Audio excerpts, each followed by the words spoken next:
nobody like this. You ain't seen nobody like this. You hear my sound all over town singing. Whoa. You ain't seen nobody like this. You ain't seen nobody like this. You hear my sound all over town singing. Whoa. I think there's something in the water. If you wanna take a sip, but be careful what you wish for. The faint of heart can't handle it.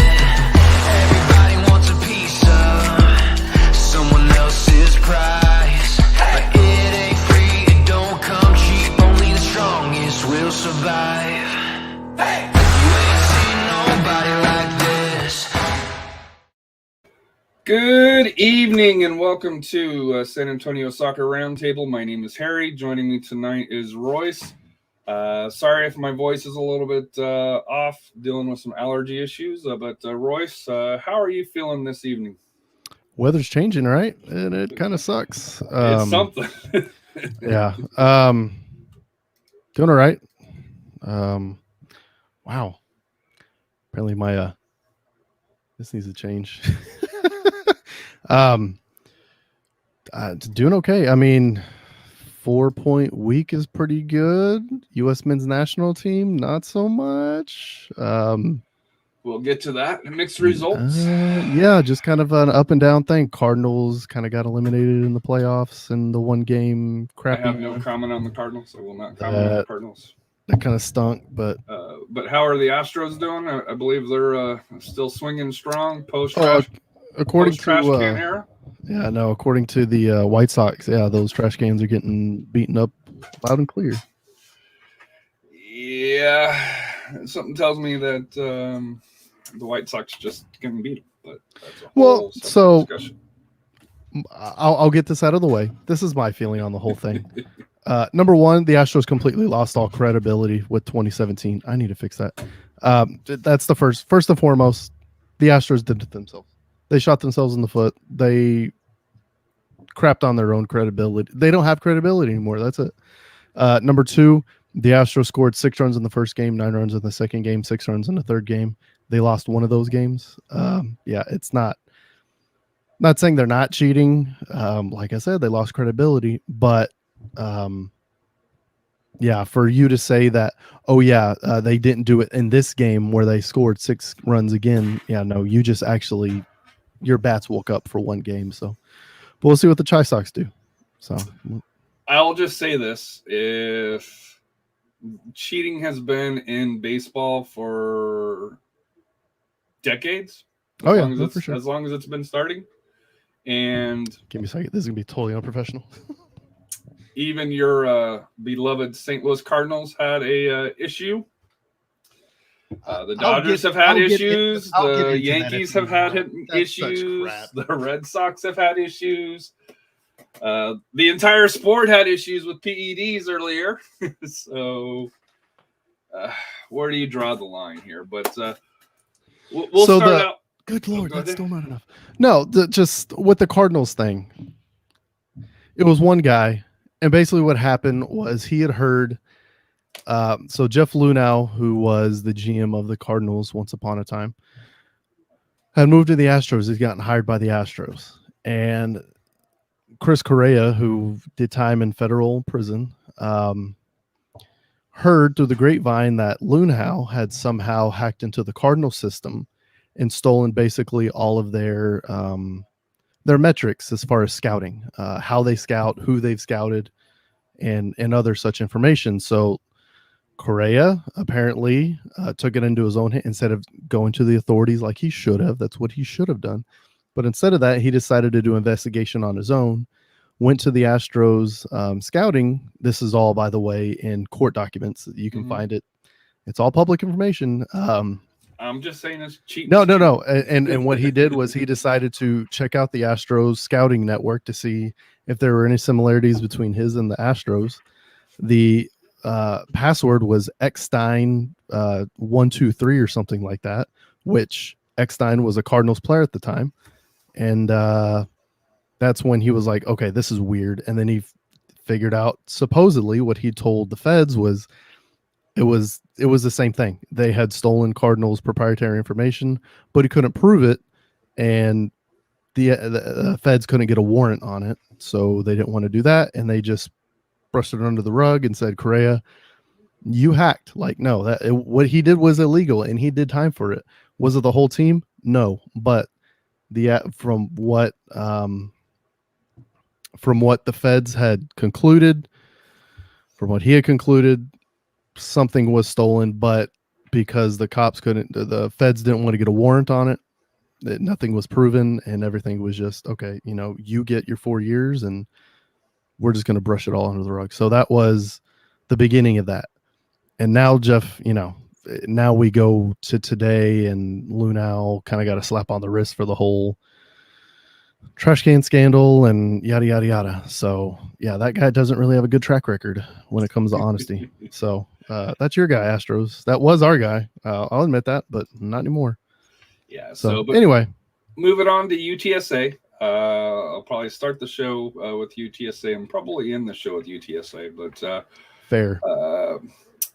Speaking of the ladies, UTSA women are off, I think, probably to their best start. They're at 7-4-1, 2-2 in Conference USA. They started out rough, losing their first 2 conference games at home to Old Dominion, 2-0, and then traveled to El Paso and lost 1-0. Came back and beat North Texas, and then this past weekend traveled to Huntington, West Virginia, and defeated Marshall 3-0. If you have the opportunity, they are playing at home this Thursday against Louisiana Tech, which should be a pretty interesting match looking at the standings. UTSA is currently 4th right now. Louisiana Tech's towards the 5th out of 6 out of their division. They're at 1-3-1 in conference. UTSA is 2-2.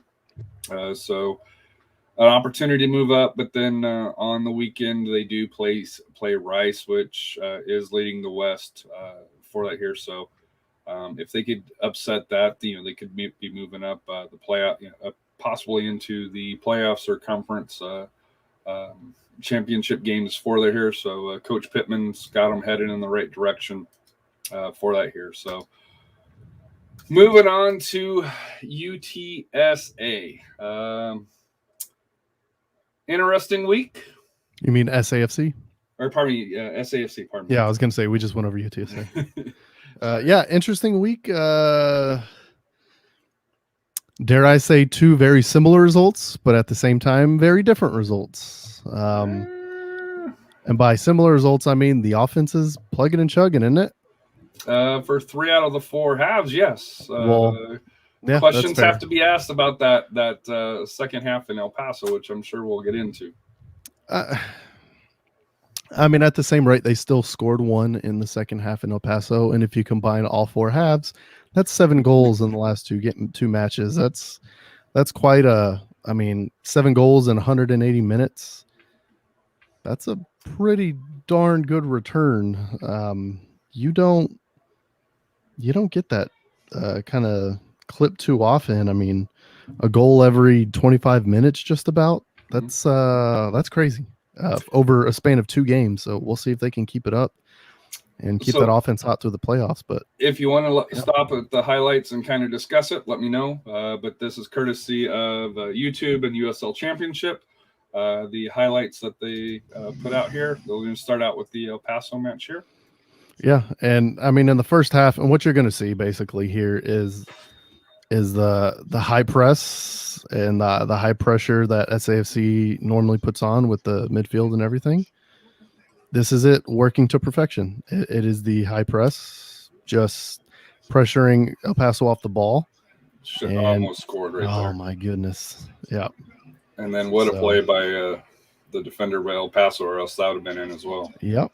And to be honest, we started the Memphis game brightly as well. Same. Yep. We'll see if they can keep it up for 90 minutes. Hopefully, come playoff time, we can keep up this kind of pressure for 90 minutes. Yeah, that's the goal by Dylan there. See, yeah, and this was definitely a game of goalkeeper mistakes. Yes. This was Matt Cardoni's. I'd say it probably is his worst game in an SAFC jersey, and it's just a bad time for it. But you'd rather have it now than the playoffs for sure. I will say for El Paso, this wasn't Logan Ketterer. This was their backup goalie that was playing. Yep. And I know Seriously Loco kind of raised some questions on why, because this was the night that they did clinch Copa Teos, but why rest Logan on a night like tonight? And that was the goal in the second half off of a corner, which this SAFC doesn't give up a lot of. Oh. Yeah, I don't know. Maloney and Cardoni just kind of swung and missed. And Ford, this is a lesson that we all learned in the Mighty Ducks, is you don't put the puck or you don't put the ball right back in the middle of the field. You clear it out to the side. And Ford put it right there almost on the penalty spot for a pretty simple finish. And then this is kind of what has plagued San Antonio. Well, no, that was such a good shot. That was a good shot, yes. But the next goal that's coming up is something that's plagued San Antonio, and that's when you have your wing backs up, then the outside center backs have to go wide, or they have to come up. And in this case, Courtney Ford comes up completely, and there's no one he's marking at all, and that's why he's pointing. Typically, when you see someone pointing after a goal, it's because that was their assignment and they blew it, but they're trying to blame somebody else. Ford came up thinking Axel was going to cover him, but Axel was covering somebody that was in the middle, and that was a beautiful goal. And Ford came up and occupied. He got out of his space that he was occupying, which he would have easily handled Luna there, but he came up and he marked nobody. I'm not sure what he saw, but he came up to try to fill in some space, but you already had Maloney there in that space. So he was next to Maloney, and Luna sees that ball deflects, and it deflects right in the space that Ford had left, and Axel had to try to get over, and Axel's not the most fleet of foot, and that's kind of how that third goal happened. But we've seen that a lot. We've seen that against we saw it just Red this Bulls week. too. We'll get to it in the next game, but and it's different roles this time with Jasser and Ford. Yeah. And in the highlights, you can see Jasser pointing, and I know after the goal, this is getting ahead. After Memphis scored their goal, Ford and Jasser kind of went back. Hey, what happened? You needed to be here, and he was pointing. Somebody else should have cycled over. So and it's kind of the double-edged sword of having DePlane so far up. DePlane played most of the half in the opposite half. He was not defending at all. He was just up, but that resulted in 2 or 3 goals, him being up, and the pressure that he provided.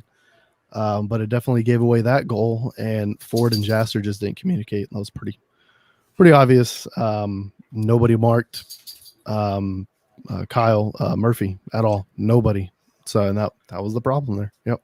Well, we'll get to that. But on this one here, so how much skill does it take for Tainer to get this ball to Ford? To put it on his head, that is a world-class pass. That is a world-class service. And Ford to come in and have a diving header with that kind of power on it. You'll see that goal. If that would have been in a World Cup final, that's a highlight in the World Cup final. That's just, by final, I mean the whole tournament in a World Cup. If you remember Robin Van Persie's incredible header in the 2014, that still played over and over and over again. This is similar. That's a hell of a play in any league. And it kind of looks like it was drawn up. Listening to Seriously Loco, they took issue because they thought El Paso could have defended this play a little bit better. It's so hard. No. So the only way that you defend it, and if you look, I'm glad you have a pause because I want to show you what marking does and what having certain runs does. So Courtney Ford started his run from way outside to get to this header. I think this ball was initially intended for Axel.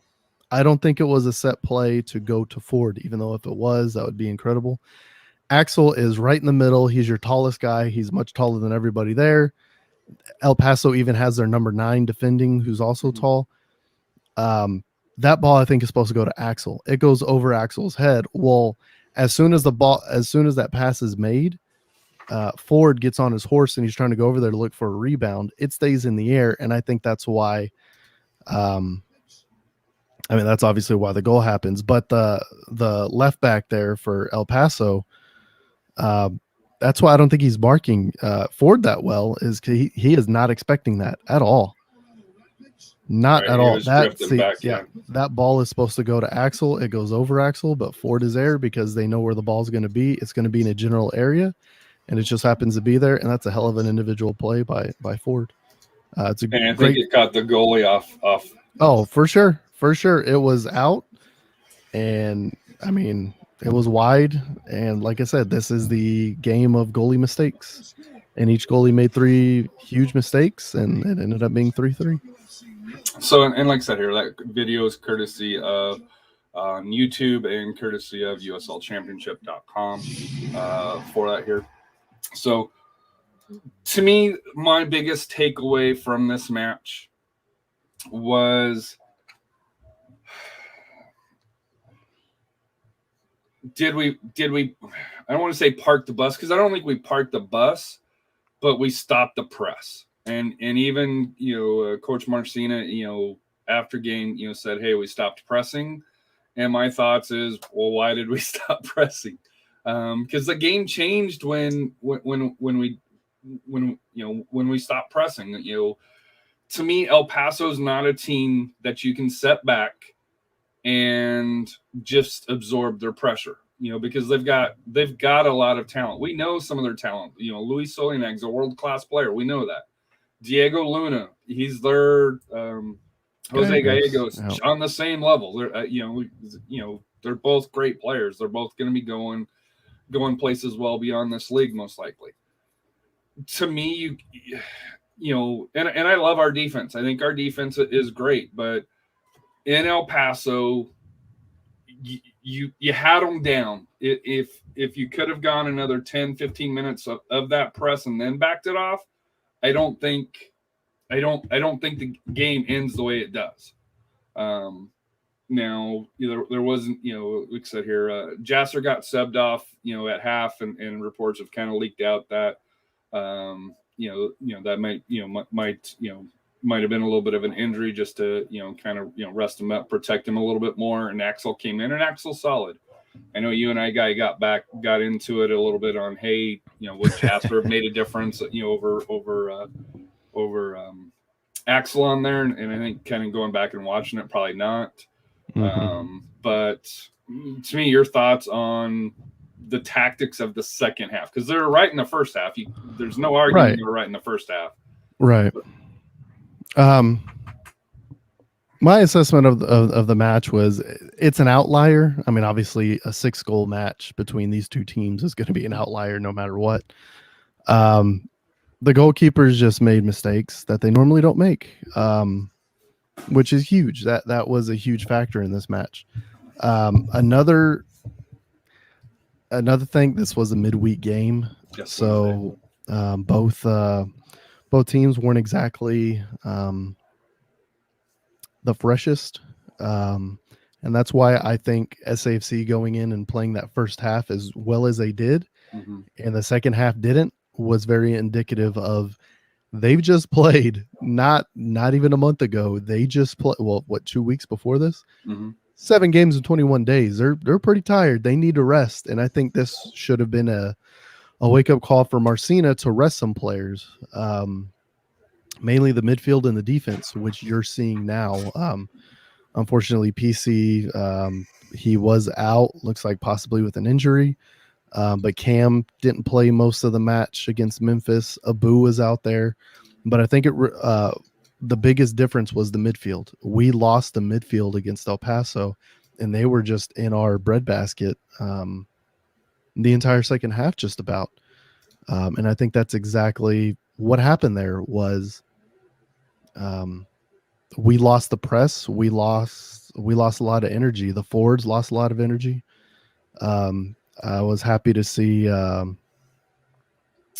like I said, I think it has a lot to do with Lindley and PC. They need rest. I would like to see Lima possibly coming in to play some midfield, get some minutes.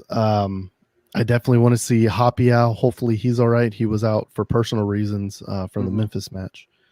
So hopefully everything's okay with him. I'd like to see Ollie get some more minutes in the next couple games. The main thing they're trying to do is clinch. They're trying to clinch playoffs. They're 4 points away, and we'll get to that here in a minute. Correct. Yeah, the magic numbers is the magic number 4 or 5? Because if it's 4, they tie. 5, they're in. They're in. Is it 4? Okay. Yeah. So magic number is 4. Whenever they hit that magic number, you're going to see some players get rested for sure. Because they had going into this game was 7. So okay, fair. I thought it was 9 against El Paso. They got 1, so there was 8. They got 3, so I think it's 5. Right, but you got to take a look at the other results. The other results, that's right. There wasn't a win. There were a couple ties. That plays into those numbers. And that you know what? Let's get into the table now. Let's start talking about. Do you want to talk about the table, or do you want to go? No, let's do the next one here. Okay. Next game here, but my final comment on it is I thought at the end of the day, I thought it was a fair result because each team could say that they should have won. Each team can say that they should have lost. And like I said here, and that's why I think it was a fair result. I think both teams played well. Both teams have issues that I'm sure that both coaches were discussing it in the locker room and before their next games. But for El Paso, they're going to clinch the division just because they only need 4 points, and despite their injuries in the back line, I think they'll still be able to do it. Just with the lineup that they have here, but. Right. Moving on, they've clinched playoffs, but they'll probably clinch first place. Yeah. Yeah, they need 4 points to win the division and lock up the first seed. Right. So moving on to Memphis.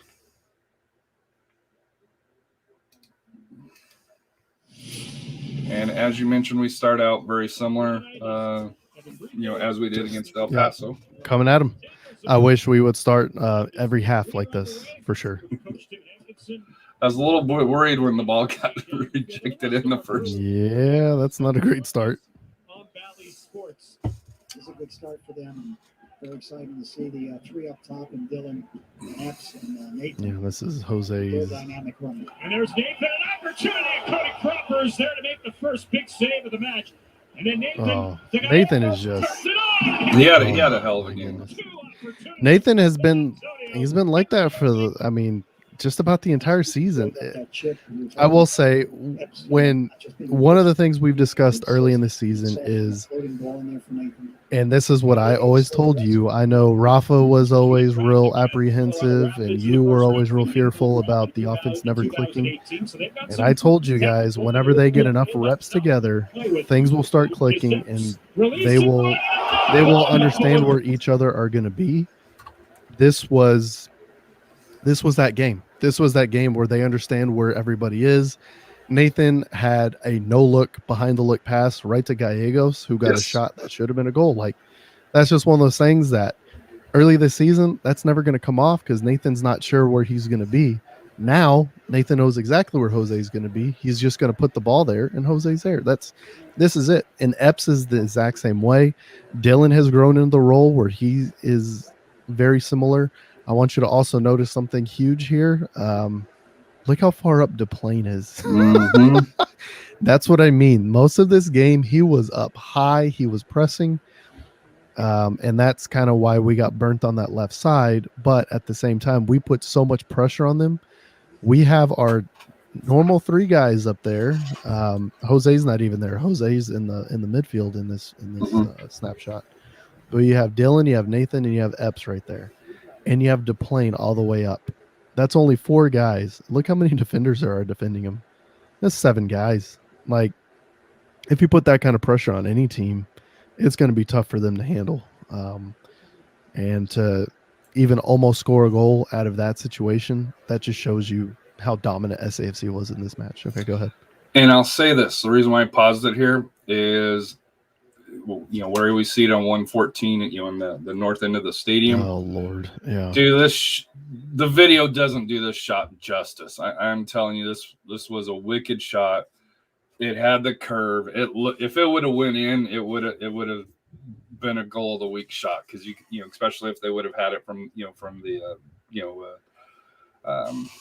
north side camera that was looking direct on it, and you would have just seen the curve of the ball. And like I said here, it's world class move, but by Epps, to be able to get that shot off, and a little bit unlucky for it not to go in. But that goalie was beat plain as day. Oh, here's what we're talking about. There's Yep, and that basically what happened there. Ford and Jasser talked to each other after that. They just there's your finger point. Yep. There's Jasser. Yep. Hey, that's the space I'm supposed to be in. Go cover. And if you look at Taintor there, he's also pointing, telling him, hey, I got this guy. Well, the problem with him having that guy is that there's a guy right behind him, and that's your eventual goal scorer. And that's kind of, Jasser's way out of position. That's it. They could have handled those three. The three center backs playing way up here. So yep. And look how far back Dylan is trying to help out defending. But the problem was that nobody took on Murphy. He is by himself. He has a clear path to the goal. But he gets by. So here's where it's at before. Yeah. So this is probably where it should have stopped, right? Is what you're saying, or is the formation? The formation's already out of whack, right? It's out of. That's correct. It's out of whack. Look how far back Taintor is. There's not a solid line. No, that's Dylan. That's Dylan. That's what I'm saying. Dylan's that far back to Plains. Yeah, he's that far back because he's trying to be a false nine and he's trying to cover some holes. What I'm saying is, look how far back Taintor is. He is way out of line, so the offside trap is broken by Taintor. The offside trap. So if you look at Maloney, Abu, Ford, and Jasser are all in the offside trap. So right now, if that pass is made, Kyle Murphy is offside. But Taintor holds him on. So that's a problem. The second problem is how far over Kamiri is, in that instead of running with the player, he tries to stop the ball. That doesn't happen. And so Ford is there. He's a little far back, and it's really not his job to cover that. Jasser needs to be where Ford is. And that's where everything just gets jumbled. And there's two big reasons why it gets jumbled. Number one is Kamiri's completely out of position. He gets caught. He's even he's half-heartedly jogging back because he knows something bad's going to happen.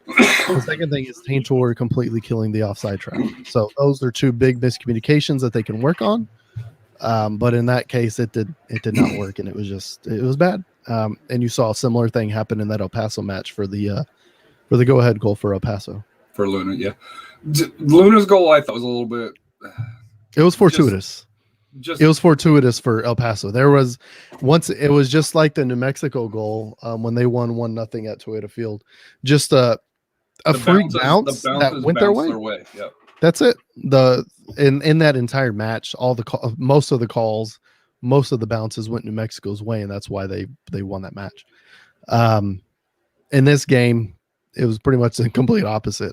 Everything kind of went our way in this match, except for those two early posts. Man, we just kind of had our way with this back line. We just tore them apart. Yeah, and I think to Memphis's credit, because at the half they only had 2 shots, one of them on frame, which was the goal. But yeah, it just, to me, despite them scoring early, you felt San Antonio was going to get back in the game just because they had been bossing the game outside of that one play, and I hate to say it and I think it's how they play, because they play that pressure, they play that attacking style, they leak a goal. To me, I was talking with Chris, who I sit by, and I was like, well, I guess it's better that they got that one goal out of the way now, because the rest of the way, they'll be on lockdown, and that's what they ended up being. Yeah.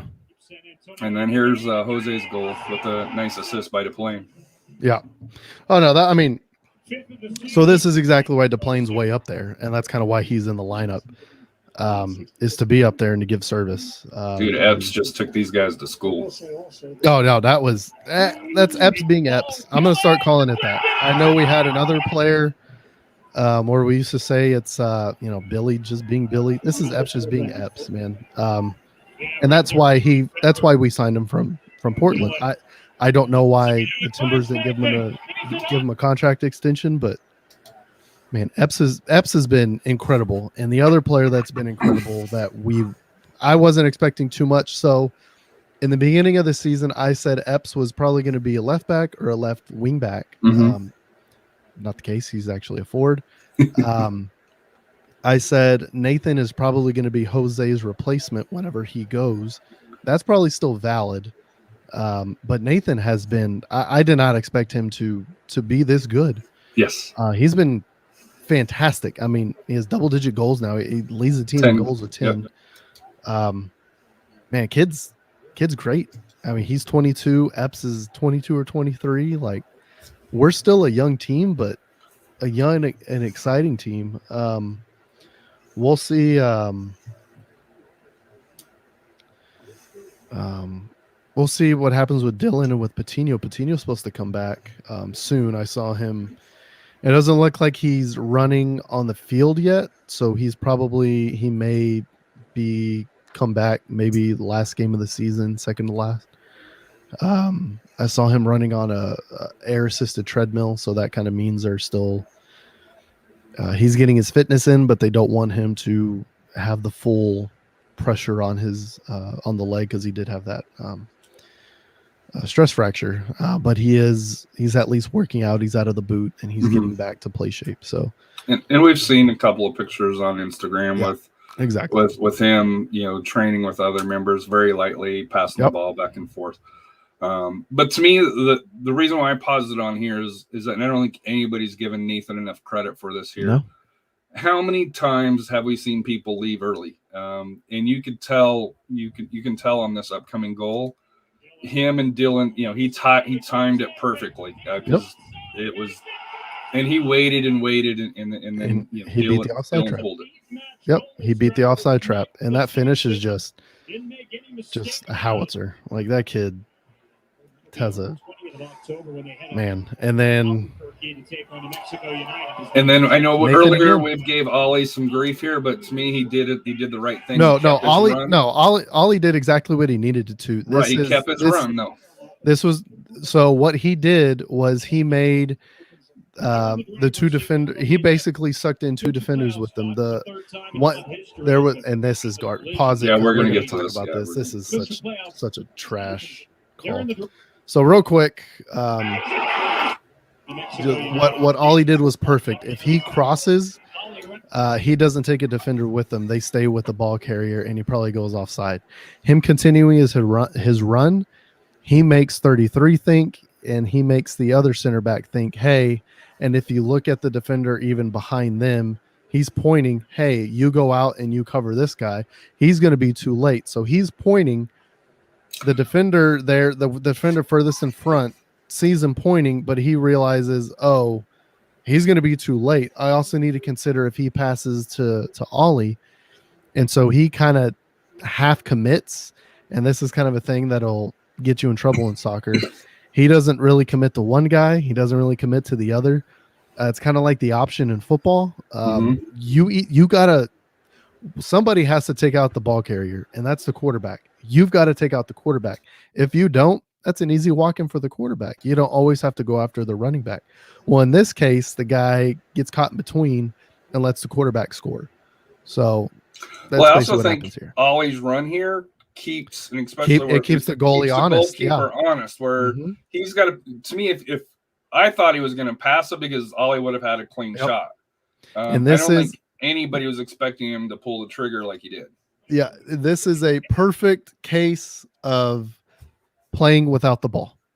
That is running without the ball, taking up space without the ball. That is a perfect instance, and that is a huge show of maturity from Ollie Wright to understand the situation, and it shows how far his professional development's come. Because I'm not sure if he does that at the beginning of the season, for him to make that run there and to continue it, he 50% makes that goal. I would give him 50% of that goal right there because he sucks away 2 defenders and a goalie from Nathan to allow him to have that pullback shot. And that gives Nathan a brace on the night. Another brace, and like SAFC said, 007, or double goal 7, because he's had 4 braces this season, which is the most in the history of SAFC for any player, not in a season, but ever. It's crazy. All right, now we got to talk about the play that's probably talked about most here. Here's another highlight here with the run. Right between the guy's legs because he didn't commit. And this, I mean, everybody points at it. It's very obvious what happened there. The only reason the ball goes straight up in the air was that Jasser kicked it first. He kicked the ball first, and the ball goes straight up in the air. The Memphis forward ran into Jasser as he's kicking it. That is not a penalty. That is a foul on Memphis for running into somebody playing the ball. If the Memphis player would have won the ball, then yes, that's a penalty. Jasser wins the ball there. The guy's still 10 feet away from Jasser. Contact on the ball is made. There's not contact on the player yet. And now, right after you press play, there's going to be contact after the ball has been won and cleared. Not a penalty, not a foul on Jasser. It's a foul on the Memphis player. And I'm only raising this because I'm assuming this is what the ref saw here, and probably the AR saw, was his foot way up high with the high boot. Is that justification for a yellow card, even though he got the ball? Because getting the ball, I know the common answer is, hey, he got the ball, and that is true, but sometimes the risk of the other player. Does that make sense? I'm not. No. I get it. You're trying to come at it from an unbiased point of view, and I get it, and I get that is true in a lot of situations. Why it's not true in this situation is because typically a yellow card is given if you win the ball, but you go through the player to win the ball. Jasser wins the ball first, and then the Memphis player could have stopped. Instead, the Memphis player runs into Jasser. Doesn't matter where he runs into him. It's like having somebody, it's basically like having somebody slide tackle a ball, and then you keep your leg out. And if you keep your leg out, once you're stopped, a guy sliding into your leg and then giving him a yellow card after they slide into your leg. Like, yes, your studs are up, but it's because the guy ran into you. And it should be a foul on the other guy because nowhere near the ball. Is it dangerous play? It's not dangerous play. No, it cleared the ball, and he wasn't anywhere near somebody. He didn't kick the ball and then kick somebody. He kicked the ball and somebody ran into him. That's not a yellow card. That's not dangerous play. If they uphold it for that, that's such crap. That's such a bad refereeing in the moment, and bad refereeing as a review. Like, that's just by the league office. That would be a shame by the league office if they uphold that. There's no way they can uphold that. That they've got to take that second yellow away, keep the first yellow, and rescind the red card. Like, no. Like I said, it's like slide tackling and stopping, and then somebody coming after you stop and kicking themselves with your spikes. Yes, your studs are up, but your studs are up after you made the play, and the guy wasn't there. You didn't kick the ball and then hit the guy. You kicked the ball, you stopped, and then the guy ran into you. Not a foul. Not a foul on you. No.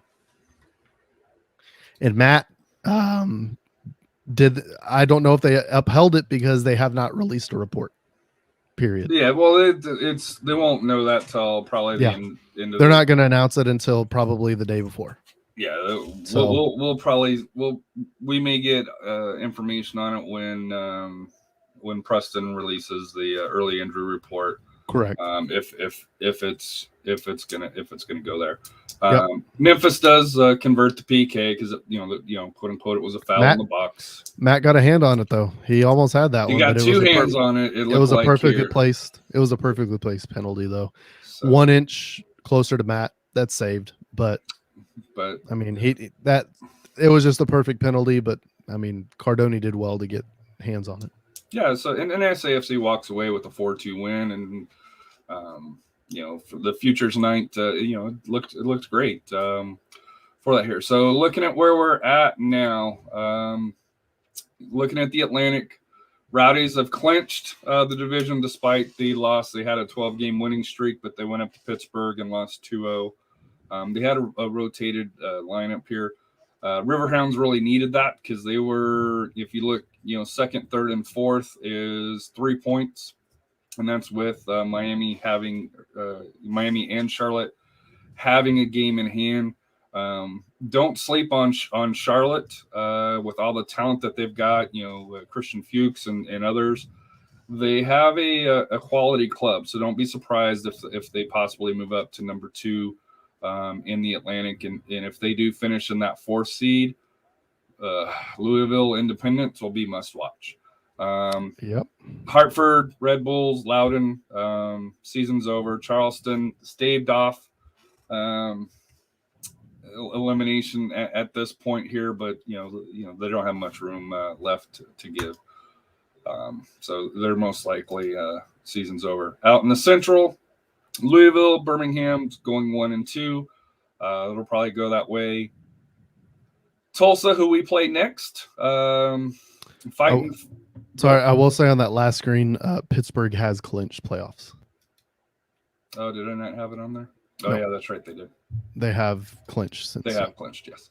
Louisville, Birmingham, 1-2. They're trying to figure out who's going to finish first or second. Louisville has the advantage on it, 2 points for that here, max points. Tulsa. The difference in that is that Cameron Lancaster goal, that literally last second goal against Sporting Kansas City. SKC2. Well, they had 2 of them because they were down. They got 2 late goals to tie it and then come back and win. Insane. But Tulsa, who will be coming to San Antonio next Saturday. Yeah. They've had a rough swing. They're a team that when they're on, they're one of the best teams, but when they're off, they just they give up, and that's why you see the record 12 wins, 11 losses, 39-43, and they're struggling down the stretch. Memphis, I thought, despite how they played, I thought they were a quality team. They had some chances, and especially we faced the Energy. Indy 11, I don't know what happened to them. I do think they failure to launch. Just call the 2021 season Indy 11's failure to launch. That's it, man. They just I have no answers. I don't get it. They had, coming into the season, all I heard was all the talent that Indy 11 is just going to make a run at this thing, that they finally have everything together. And no, didn't they get rid of? Well, obviously they lost Lindley to us, and they lost what's his name? They Tyler lost a lot of Pasher? talent, right? Yeah, Pasher went to Houston. Yeah, so they got a player from Memphis and then sold him to LAFC.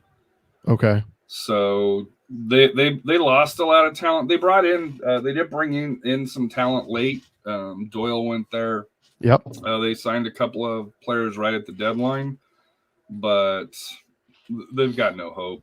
Memphis, as you can see here, their max points is 47. Yeah, 40 for Atlanta United, Indy 11, and Memphis is at 38 points. So, and Tulsa's at 39. Yeah. So basically their season's done. Yeah. It'll be interesting on Memphis and even Tulsa, if they can widen that gap between Oklahoma City, because they're at 36 at 29, and Tulsa and Memphis at 27. So they got 2 games in hand to kind of build some cushion for that here. In the Mountain, El Paso, 55 points. Our max points is 59. So that just tells you how good they've been here. Oh, yeah. They've got an outside shot at clinching home field, but I think it's going to go to Phoenix or Tampa. Those are the top 2. We're 2 up on Colorado Springs and have the tiebreaker. Mm-hmm. Colorado Springs on Wednesday plays El Paso. Wow. So that could be another favorable draw for us. Even if they drew them, they played 3 times in 3 draws.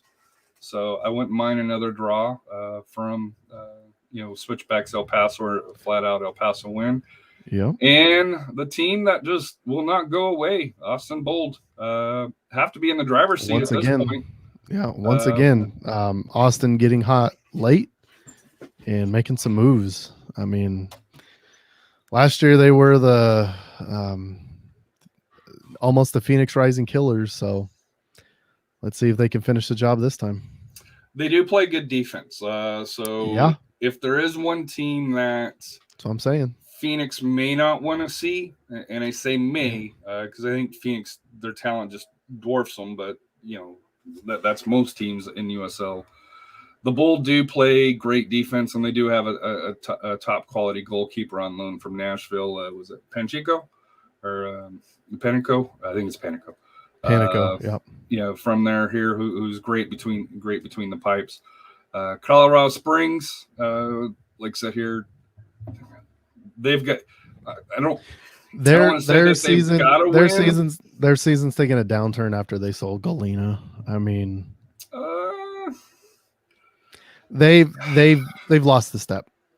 They've lost the step since they sold Galena. I think, my opinion. I think they've lost the step, but. Has it been that, or has San Antonio took 2 steps forward? I think it's Colorado Springs. I mean, they've had some draws that they had no business drawing. I mean, they drew Real Monarchs in Utah. 0-0, that was that's a bad result. For SAFC, that's a bad result. Yeah. So, but we drew them too, so it's all fair. Yeah, and guess what? Bad result. To me, the mystery team, like RGV, like I said, I thought would come back because they have bolstered the lineups. They're a lot better than they were. Yep. They're just running out of matches, and then New Mexico United is the to me, and I've talked to Somos Mas, to me they feel like 2019 SAFC, where you look at the talent. Yeah. And it's missing a couple pieces up front, but the talent should be performing a lot better than what it is. Right. And Coach Troy Lassane, you got to wonder if because he was a young coach, kind of like Darren Powell. This is his 3rd year there. You got to wonder if his time is getting shorter, if they're going to roll one more year like SAFC did with Coach Powell for that year. Yeah. But to me, it's kind of got that feeling of, and it's no disrespect to Coach Powell, just. Sometimes the coaches runs their cycle, and short of hitting the reboot, which I believe New Mexico is going to do anyways, and I know in November they got that stadium vote, so even if they do miss the playoffs and they get that stadium passed, it'll be a successful year in my opinion. Off the pitch for them, and out in Pacific. Real quick to finish up that thought, I will say that New Mexico plays 2 more on the road, 2 more at home. Mm-hmm. They play Monarchs, they play RGV, and kind of the outlier that they play is going to be San Diego Loyal, who's pretty hot now. Yeah, and they play them this weekend. They play 4 games. Austin plays 4 more, or they play 5 more matches. Correct. And that's going to be, I think they have the tougher schedule out of everybody. So it'll be interesting to see.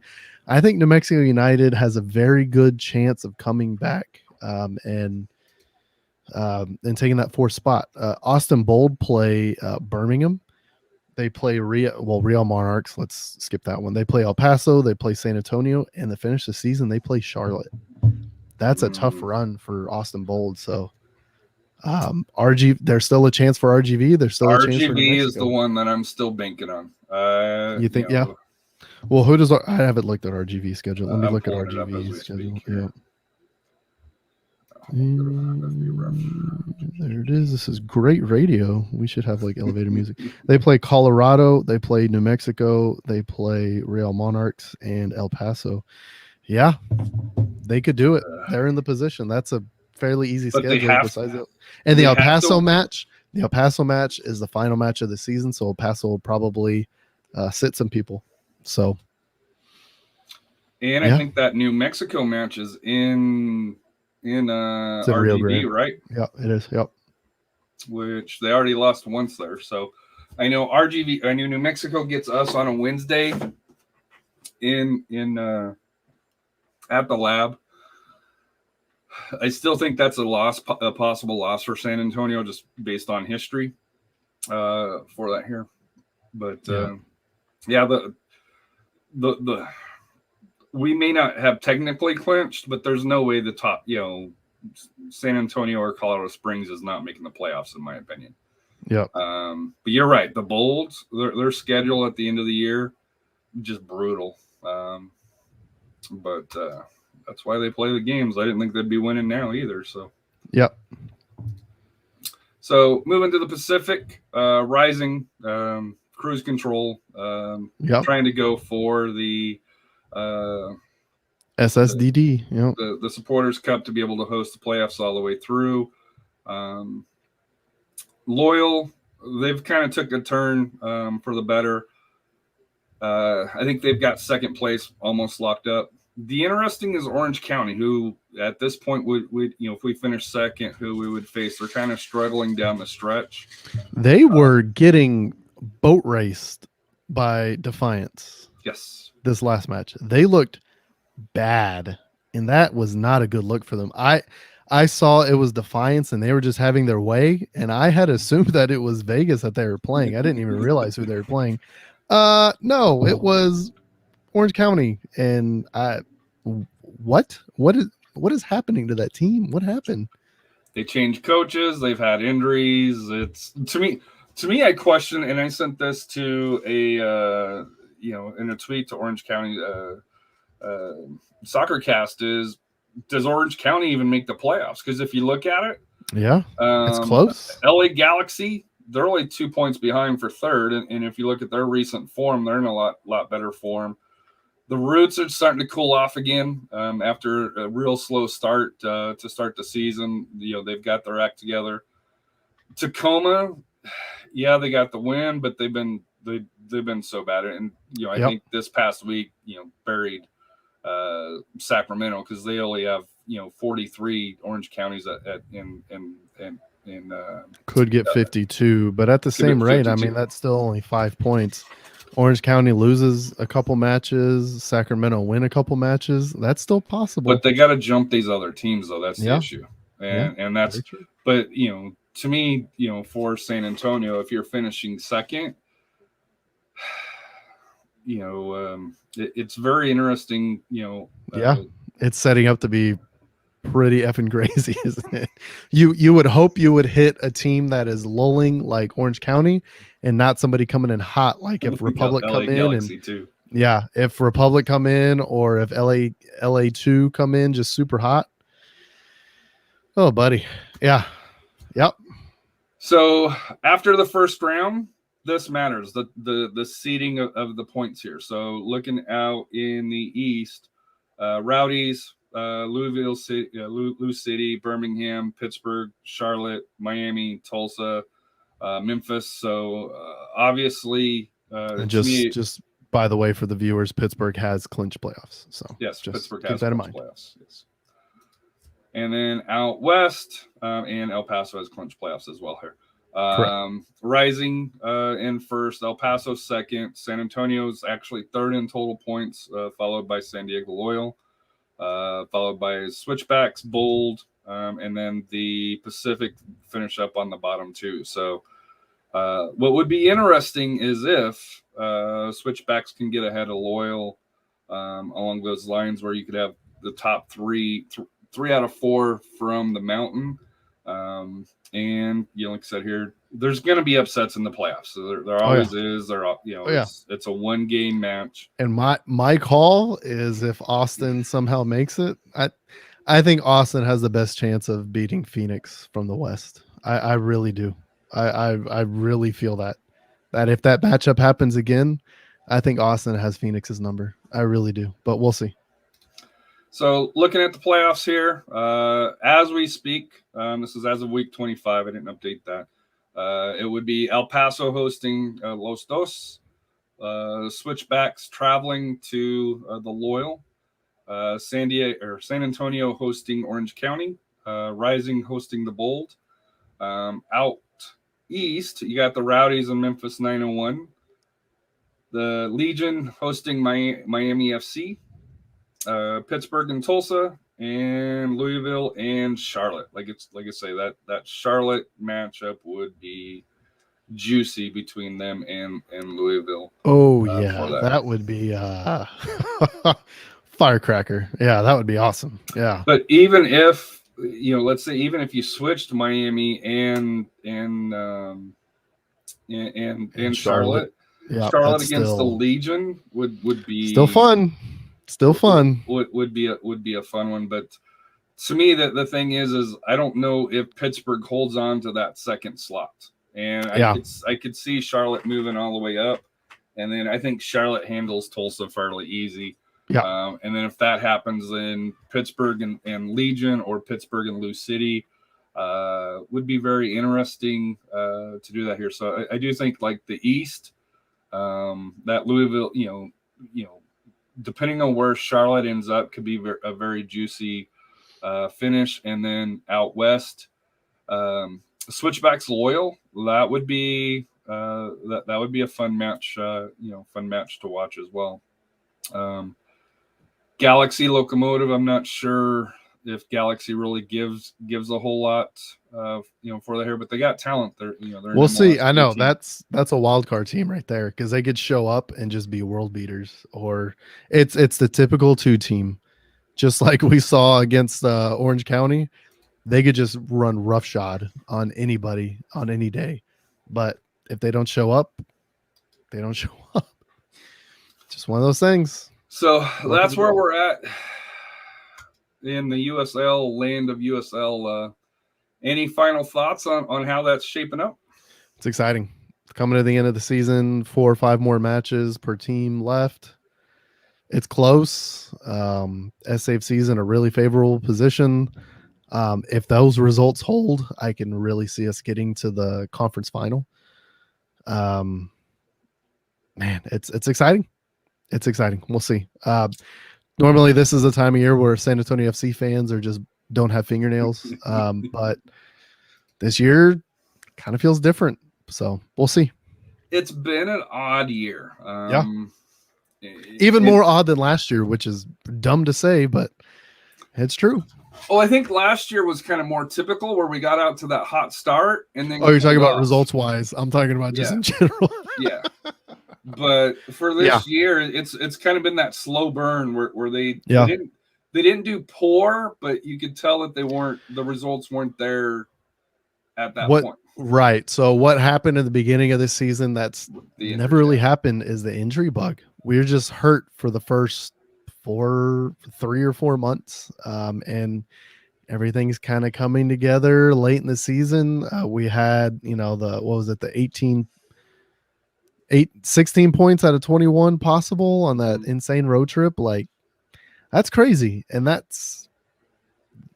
was huge. And getting hot at the right time, it's kind of what it's feeling like, instead of depending on some late results just to squeak into the playoffs. We're kind of handling our business right now, and it's an exciting time for sure.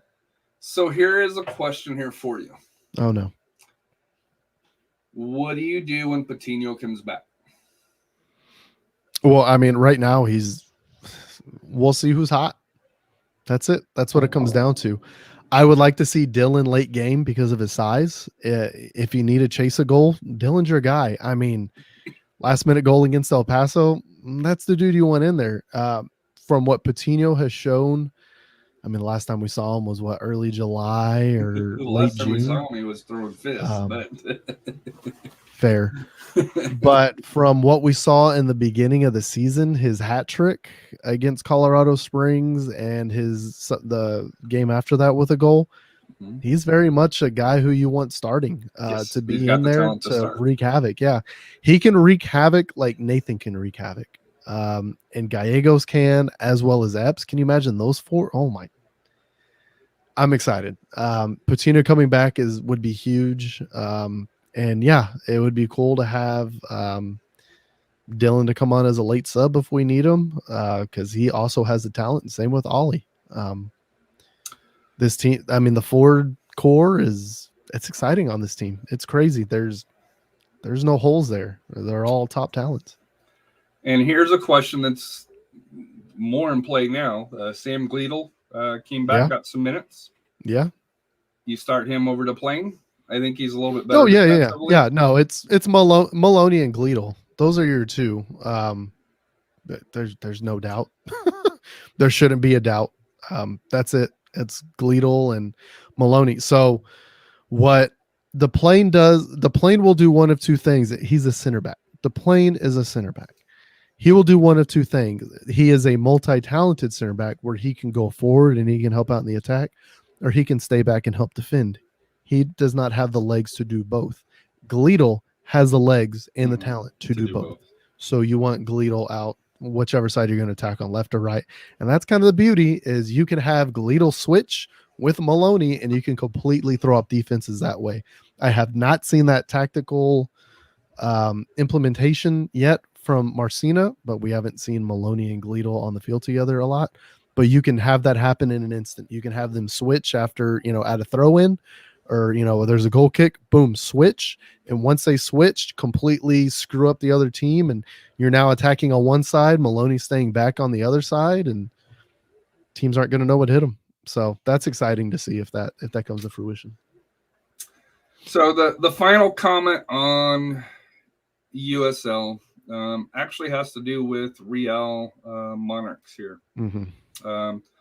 And this is from ESPN FC. 13-year-old Axel Kai, and I'm pretty sure I pronounced that correctly, became the youngest player ever to appear in a professional American sports league this weekend as he made his professional debut for Real Monarchs.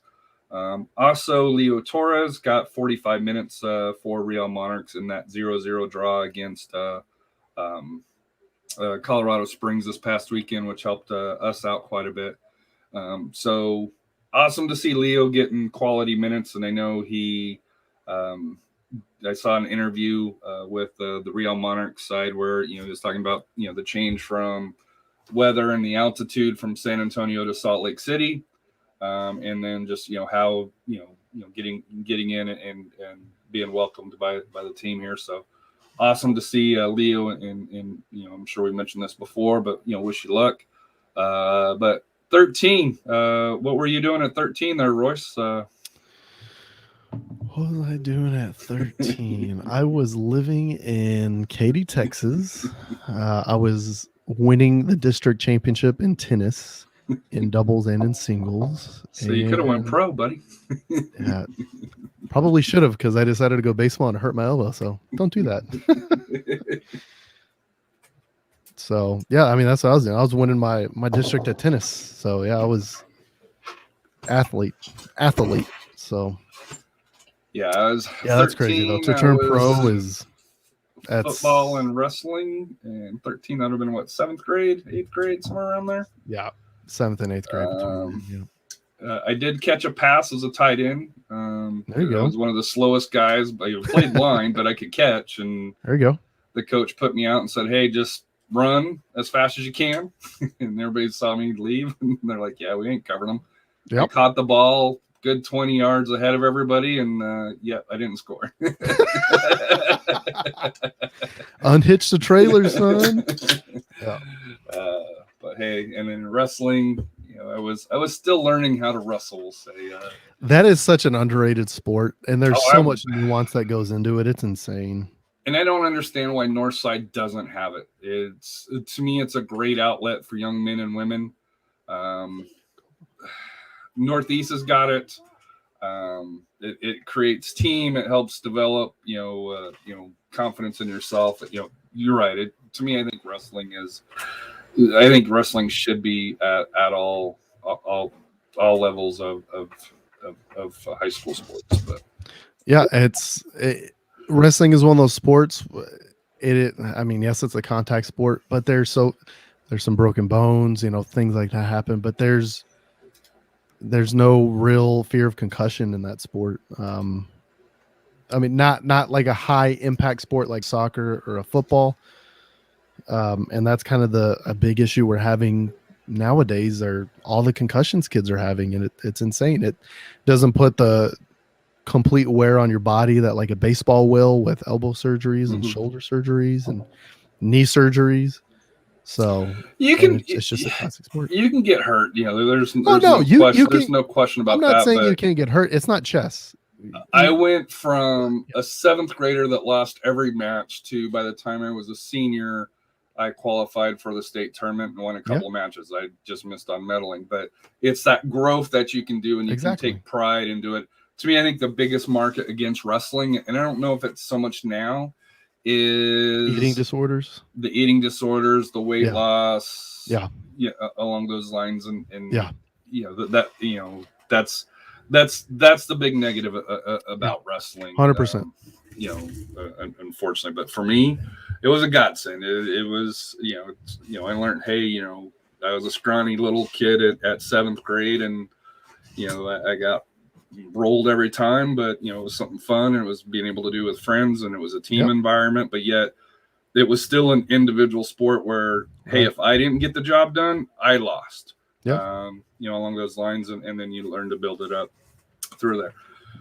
So speaking of losses, U.S. men's national team, their last. Well, we'll start with the success at the mecca of all soccer, and that is Austin, Texas. If you listen to social media from a certain city up I-35, they've created the game. It seems like in the environment. And I say that sarcastically. They put on a good show, with the fan support, not just from them, but from all the supporters that came in for that here. But they came away with the 2-0 win over a weakened Jamaica. It was the Pepe show with the brace. Then a heavy rotated squad down in Panama. A 1-0 loss, no shots on goal. Berharter's first loss in a long time, and of course the sky is falling because it happened on the same day that the U.S. men's national team got eliminated from the last World Cup, qualifying on that same day here. So you're our U.S. men's national team expert here. Rafa isn't here. I saw him posting college fair pictures in West Texas, I believe. So that's why he's not here tonight here to give us an update on Mexico, because they had mixed results as well. So the tie against Canada, I'm sure that's not going over in Azteca, in Mexico. Azteca. Yeah. So, but as far as I know, we kind of joke, about the performance here, but U.S. I think is comfortably qualifying. I guess you'd say here they're above the line, and there's quite a big drop to going in, below 4th place. Which, I mean, the first 3 places automatically qualify. I think the 4th has to go to a playoff, but yes. They're still in a comfortable position. Yes, they're tied with Panama, but Panama still has a lot of tough games to go ahead of them. The U.S. obviously still has to play Mexico twice, which is an issue. We still have to play Costa Rica. This next game, no matter what had happened in Panama, honestly, this next game is what I was going to have as a gauge on this team and what it's going to look like. This next game is going to be Costa Rica at home. Last time when we did not qualify, when the U.S. did not qualify for the World Cup, we lost, was it 2-0 or 4-0 to Costa Rica at home? That's really when the wheels fell off and the sky started falling. That was it. That was the doomsday. Was that absolute garbage performance? November 15th of 2016. That's when they lost 4-0. God, that's so long ago. But that was dear Lord. But yeah, that was pretty much when I was like, yeah, this team, they may not actually qualify. And I didn't say it. I thought it, like, God, they're bad. They're really bad. And I mean, it came to fruition. And the difference by losing 2-0 to them in September stateside. So the 4-0 was right. I think the 4-0 is what cost Jurgen his job, right? Yeah, exactly. The 4-0 was when Jurgen lost his job, and that was in away, in Costa Rica. And then the 2-0 was at Yankee Stadium. I believe was it Yankee Stadium or was it Red Bull arena. It was in New York, I'm pretty sure. Or was it MetLife? It was in the tri-state area, New Jersey or New York. And the story I remember is, I think there was more Costa Ricans there. Yes, there were. Yes, there were. Embarrassing. Yeah. And I mean, Bruce Arena was coaching at that point. But anyway, it was good. This next match is going to be the barometer, the thermometer, whatever you want to say. This is what I was going to judge this team by, is how their result against Panama. Any away match in CONCACAF is difficult, especially Panama, especially El Salvador, especially Mexico. The Latin America countries, they're tough. You have people keeping you up all night. You can't sleep. The crowd is very intense, let's go with. And compounded by the fact that Berhalter had 7 changes. I do put this loss a lot on Berhalter, but a big issue with this match was, and this is the problem with the U.S. this iteration of the U.S. men's national team, is they have not figured out how to break down a low block. The 2 goals against Jamaica were basically on the counter, and for some reason Jamaica left themselves out super open on both of those goals, and that's why they happened. They were way too forward. They stretched themselves out. Maybe they got desperate. Maybe they felt like they really needed a result and they needed to try to get a counter. It didn't work out for them. They just left themselves open, especially on that second goal. Like that was bad. It was just a really bad match by Jamaica. In this game in Panama, it was a pretty typical CONCACAF low block that they're going to see. They're going to see that over and over again, and they need to learn how to break that down. If they can't break that down, they have no business qualifying. Mm-hmm. So, but that's it. That's what they're going to see. They need to work through it. They need to be better. Berhalter needs to not rotate 7 freaking players. Like, that's not good at all. And they need to put more pressure. There are a lot of questions. They'll be answered against Costa Rica. Like I said, they need to figure it out. The Costa Rica game is what that's going to be it. If they lose and if they look bad, yikes. And Berhalter's job is definitely in jeopardy. Not this cycle, but they are after the World Cup happens.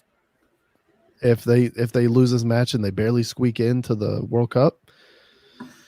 Well, because they have this one here and then they have Mexico. Yeah. So if you're going to make a change, you want to do it before the Mexico match. Yeah, that's true. Because if not, then you're running 3 straight losses if they lose. This is going to be the last match of this cycle, and then they pick it up back in November. Is it November? Okay, I was going to say it might be next year, but yeah, I think you're right. I think it's November. No, and we play Mexico. It is November. It's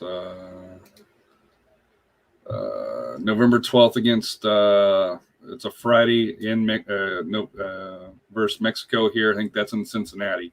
Okay. And then Tuesday they travel to Jamaica. Okay. Somos Mons said he was more worried about Jamaica than Panama. Now I have serious doubts about Costa Rica. So yeah, I mean, but Costa Rica hasn't looked great either, though. That's the thing. They're old. They're 4 years older. I mean, they still have Brian Ruiz on their team, and a lot of their veteran players are still playing for them. But they're 4 years older. They're almost 40 now, if not 40. Well, I saw some players that got called in. They're 38, 39 years old. That's what I mean. Right, but I'm talking about that they're bringing in, and we have our, and I know what we're doing. We're using this World Cup to gear up for 2026. Right, and that's the big thing. Yeah, because we have the youngest U.S. men's national team roster, and I think one of the youngest in CONCACAF altogether. And I know what they're trying to do. They're trying to lay that pipeline. They want to qualify for this World Cup, don't get me wrong, but they're really gearing up for that 2026 that's going to be here in North America, Mexico, Canada, and the United States, in my opinion. Yeah, pretty much, man. And is Keylor Navas playing with Costa Rica for their? gonna say he might be the X factor that Goalie, right? Yeah, oh yeah. Possibly the best goalie in the world, to be honest with you. CONCACAF qualifier. Lineup. Yep. Keylor Navas. Yeah. So, yeah, he could definitely be an X factor because Keylor Navas is, he's a good. Brian Ruiz. So they ran out Keylor Navas, Brian Ruiz, who's 75. Yep. Oscar Duarte, and sorry if I mispronounced these names. Francisco Calvo, Ronald Matarrita, Brian Ruiz, Kelso Borges. Borges, yeah, a lot of MLS players there. Yep. Joel Campbell, who was in England. Jonathan Venegas, and Jose Ortiz was their striker. Okay. Yeah, I mean, that's a lot of old guard players, but they're going to be smart. They know they're very familiar with the CONCACAF way. We'll see, man. We'll see. That game is going to be huge and need a result. So, final thoughts. We're going to cover one real quickly, and I gave my thoughts on it already. But Danielle, former co-host of co-host of the pod now, friend of the pod, and Liz did Protagonist Weekly, which you can get off of Protagonist Soccer. They went into the NWSL and really kind of delved into a great conversation about the culture in women's sports and not only the abuse that took place as far as, with the sexual abuse, the alleged sexual abuse, but also the, just abuse in general, whether it be verbal or, physical or sexual or along those lines here. So I gave Rafa the opportunity to express his thoughts on it. My thoughts, kind of very similar to the last time where it's shitty. I know it's shitty, but unfortunately, I don't know how to relate to it. Number one, I've never been, in a soccer environment, professionally, non-professionally, wrestling, yes, there's a lot of that contact, but, boys and girls are completely different.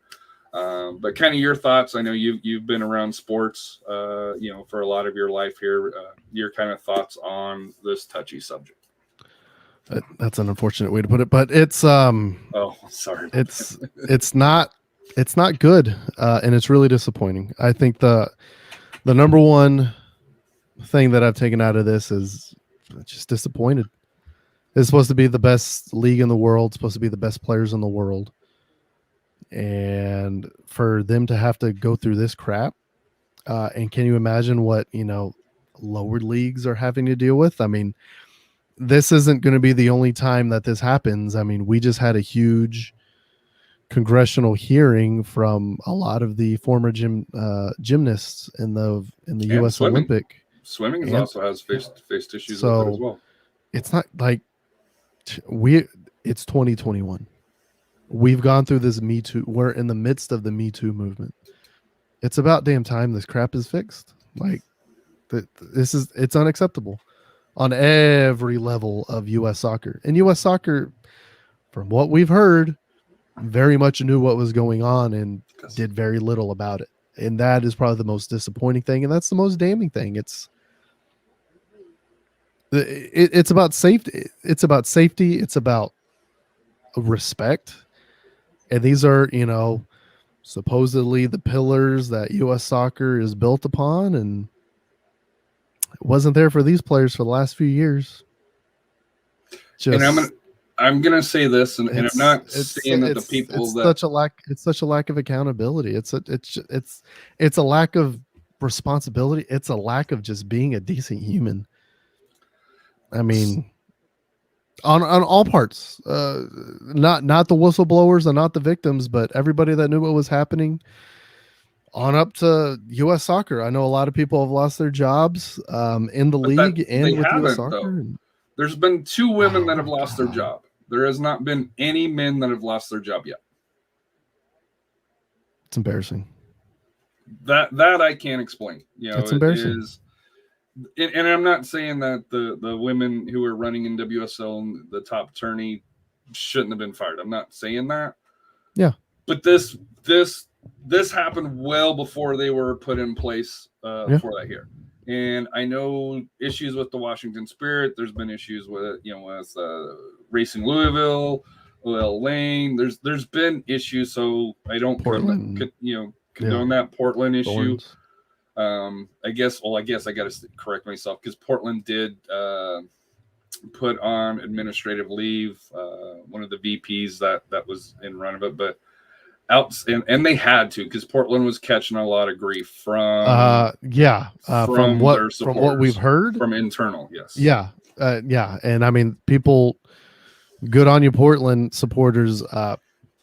When crap like that happens, you pull your funding because that's how you hurt them in the long run is your pocketbook.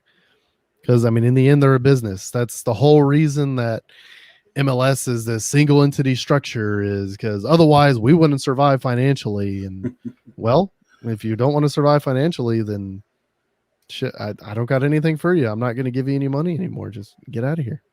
Yeah, it's just but it's disappointing. At the same rate, I think it's very important right now and I'm gonna take this in a different direction. I'll be 100% honest. I'm very uncomfortable with this situation. It should be uncomfortable for everybody to talk about this. It's not right. It's not right. It's disgusting. It needs to get fixed. There needs to be accountability from the top down. There needs to be punishments all throughout.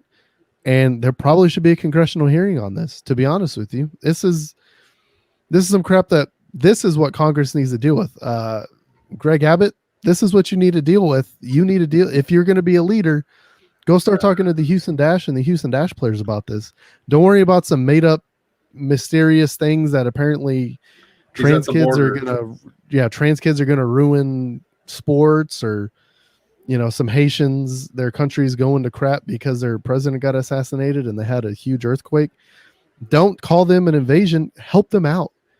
And at the same time, if you want to be a leader, help these players out that are obviously having a difficult issue in their league. Go investigate. Make sure it's right. Make sure it's safe for them. Anyway, let me take it down a notch and let me try to go with where I was going to go. This could be a big thing for USL. USL starting their women's leagues. What I think the very first step that they need to do is establish I know they have a USL players union. I hope that their female players will also be a part of this union. And I hope they have similar rights and they have just similar structure in general as the male players. That would go a long way. That could have gone a long way into preventing this, to be honest, is if the NWSL had a very powerful player union, like probably the strongest player union in all sports is the NBA Players Association. If NWSL had anything similar to that, I think this gets nipped in the bud 4 or 5 years ago when it was taking place. Or whenever it was taking place. I think it was 4 or 5 years ago because there was a coach that was going through teams. I think that's going to be a very important thing, and I hope that results from this. At the same time, something that could really help, and I know has been a very embarrassing situation for the U.S. as a whole as far as soccer is concerned, is getting the U.S. women's national team a strong players union that actually has some rights as far as getting their players what they deserve. That would also go a long way, and I hope from this that is established. But USL, I hope you're watching. My dog's very excited about this point. USL, like, hey, your time's up. Yeah, that's basically what she's saying. We're an hour and a half in, but what I'm saying is I hope the USL is watching. I hope they're paying attention, and I hope they establish a very strong women's players association and give women's rights to, have an avenue to where they can talk to somebody who's separate from the league if they have issues like this, and they can blow the whistle on. I mean, bullshit like this. Nobody should deal with this in any employment. I mean, imagine this is happening to you at your job. This is basically what's happening to these women. Mm-hmm. It's fucking embarrassing. It's embarrassing. And things need to happen. And I think Congress, they have a lot on their plate. They need to get involved in this because this is worth their time. You know that by their actions. Another thing that's very embarrassing that really needs dealt with. But so your final thought for, because I've got two of them here.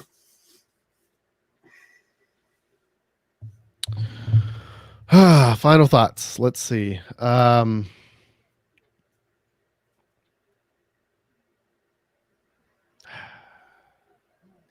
I'll try to keep it positive. I know we just kind of went down a long train of just what's going on. And like I said, it's embarrassing, but let's try to keep it positive. Let's end on a positive note. We're having a good time. It's a playoff push. SAFC is in a really good position right now. Mm-hmm. Get out there and support your team, man. I noticed that there were a very conspicuous certain group of people and certain things that were missing in the stadium for the last match. The team doesn't deserve to be abandoned right now. They are hot. They're playing well. They need all the support they can get, and they need to hear the city. City needs to come out, and they need to get behind this team. Get out there, support the team. They're one of the best teams in the league right now. They have a really good chance at winning this whole damn thing. Mm-hmm. Support them. They're going to need us for the playoff push. They are in a great position right now to have a home playoff match, and I want to see Toyota Field sold out for that. That'll be the first sellout in a long time since the pandemic. I would love to see it. We'll see. So I've got two of them. One's going to be kind of contradictory to what you're just saying, but I'm going to tie it in. If you cannot go to San Antonio FC match, which hopefully you can, please go out to your 6-0 UTSA football team. It's homecoming against Rice. You can get tickets, for them. Go Runners. They are a fun team, and they are a complete team to be able to watch. For that here, they're already bowl eligible, and the sky's the limit on this team here. Yeah. My other one, and this is going to be, it's a tweet by Dan Vaughn. He runs Protagonist Soccer. You can follow him at Soccer Barista. He put this out here just to be entirely transparent. The amount of work and dedication asked of so few in American soccer, owners, operators, coaches, journalists, supporters group leaders, is backbreaking. So tired of the likes and retweets. Wish more of you would get involved. And thoughts and prayers are empty, kind of going along those lines of, hey, thoughts and prayers, but that's where it ends. And I do this show to kind of give back a little bit. I've got dreams of trying to see about getting in shape a little bit and maybe trying to be a referee, because there is a referee shortage that's going on. Coaching, at the youth level, as for little kids, local community, community clubs and leagues. It takes time. It takes a commitment. But if you want the sport to grow, if you want the sport to be able to get the coverage, to be able to take that next step, to be one of the big 4, big 5, big 6, whatever big number of big sports that it is, just liking it on social media, we need to do more. And that's, season tickets, that's, liking, subscribing to the Striker Texas, following up with, clicking on Jonathan Check's tweets, or Edson from down the valley, Joe Rodriguez, Mark Bay. It's following through on stuff that they put out for us. It's, Dan Vaughn with Nisa and all the work that he does, I know it's not a SAFC league, but it's still a league that doesn't get the amount of coverage. So, please, if you can step up and help out, I know I've said I'll help him cover, because they're going to try to cover USL League 2. this year, and I said I'll try to help out, with that, even though I hate writing, but it's something that I want to step up and be, help the game grow the best that I can. So my plea to all of you guys, and it's a community once you get into it. It's Somos Mas, Petragna Soccer, down in the valley.